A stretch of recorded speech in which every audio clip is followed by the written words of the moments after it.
Welcome to Front Page Korea. Today's angle is about the US-China trade clash reignites just before the APEC summit and President Lee's first major policy test at home.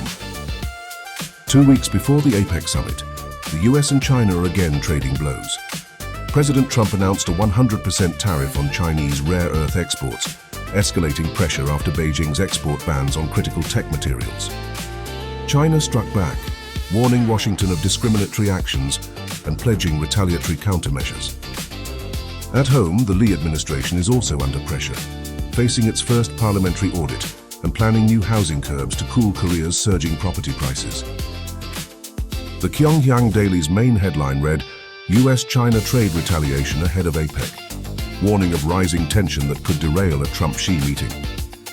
Another banner read, President Lee's first national audit begins, describing the political battle between ruling and opposition parties over corruption probes and housing prices.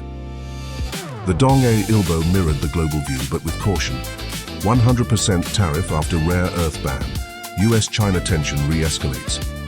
It emphasized the risk to supply chains, but framed Trump's tariff as a defensive counterstrike. It also featured a domestic sub-lead.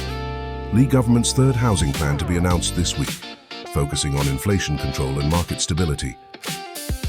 The Chosun Daily took a geopolitical hardline. US-China clash before Gyeongju summit. It framed Trump's move as strength, portraying the trade war as proof that the US won't back down. Its domestic co-lead headline, Seoul home prices rise 36 weeks straight. Tougher measures coming, underscoring government urgency. Korea Jungang Daily localized the collateral damage from the tariff crossfire. Exports to the US dropped to zero. SMEs hit hardest. Another headline, Seoul Gyeonggi likely to face new housing curbs, reflected anxiety about rising mortgage restrictions.